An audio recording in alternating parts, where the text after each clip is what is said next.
Ang programang ito ay rated SPG, striktong patnubay at gabay ng magulang ang kailangan. Maaaring may masiselang tema, lengguwahe, karahasan, sexual, horror o droga na hindi angkop sa Narito ng ating mga karagdagan na aabangan mamayang hapon sa abot kamay na pangarap. Gigimbal nga ang masamang balita dito kina Lynette at Chang Susan na itong si Irene ay matatagpuan. At dahil hindi nga naligtas ito dahil hindi nakaabot ng ospital itong si Irene. At dito nga na wala naman daw nagkiklaim sa katawan at walang naghahanap, kaya mas pinapakanabangan muna ng mga taong nakakita sa kanya. At sakto naman na napadaan itong sina Chang Susan at Diyosa kung saan ay malapit lamang ito sa kanila. At nagtanong nga ito na kung sino nga daw ang ibinurol at nasawi. Ang sabi naman ng Ale na hindi daw nila kakilala ito kaya mas maiging pagkakakitaan muna nila. Samantala, tumawag naman itong si Lynette dito kay Chang Susan upang ipaalam ang kanyang mga nalaman. Lalo pat natuklasan dito ni Lynette ang pabango na naiwan dito ni Irene sa bahay ni Carlos. At dito nga na sinabi ni Lynette kay Chang Susan na may hinala daw di umano itong si Carlos tungkol dito kay Irene na baka isa din daw ito sa kasama na ng loob sa kanilang bahay dahil di umano hindi daw ito pinapautang at pinahiram ng pera ni Carlos. Kaya napilitan nga itong looban ng kanilang bahay subalit wala pang matibay na ebidensya itong si Carlos na magdidiin dito kay Irene.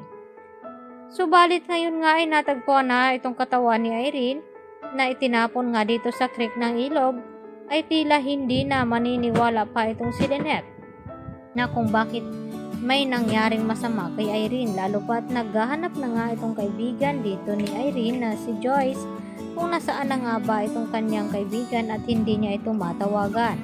At ang huling ang sinabi ni Irene sa kanyang kaibigan na pupuntahan daw niya di umano itong si Carlos at makahingingan ng pera. At nagulat din itong si Joyce na kung bakit kung nasawi man itong si Irene, sino nga ang gumamit ng cellphone nito at nag-chat pa sa kanya na wag na daw siyang hanapin dahil pauwi na nga daw at babalik na sa US.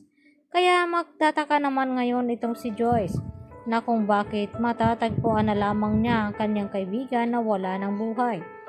At dito na yan mag-iimbestiga ang mga pulis kung sino nga ang may kagagawa ng lahat na ito. Lalo pat makikita nila itong carpet na ginamit nga sa pagbalot sa katawan ni Irene. At ito nga ay kitang-kita ni Harry noon na sa kanila nga ito. Dito na nga ba madidiscover ni Harry na ang may kagagawaan dito kay Irene ay walang iba kundi ang kanyang ama na si Carlos. Dahil sa ayaw ni Carlos na malaman ni Lynette ang buong kanyang pagkatao, nakasal siya dito kay Irene. Lalo pat na hindi totoo ang mga ipinakita ni Carlos kay Lynette at kay Annalyn. Samantala, dito naman na maghihinala na rin itong si RJ dahil biglaan ang kanilang malalaman na kung kailan lang ay nakausap nga ito ni RJ at ngayon ay mabalitaan nila na wala na nga itong si Irene kaya nakapagduda at nakapagtataka. Pati na rin itong si Michael na dapat daw ay malaman nila kung ano pa ang tinatagong ugali dito ni Carlos dahil sa ipinakita nga nito sa kanila ni Annalyn at Lynette lalong-lalo na kay RJ. At sana mahahanap nga dito ni Joyce ang cellphone ni Irene na kung bakit nagamit pa ito na kung sino mang tao ang tumawag sa kanya.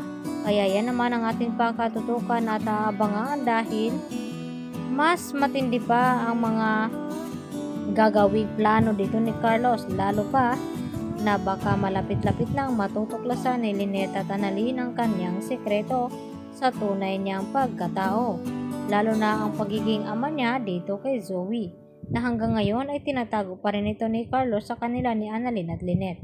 Yan po aking karagdagan latest update at marami pong salamat sa inyo.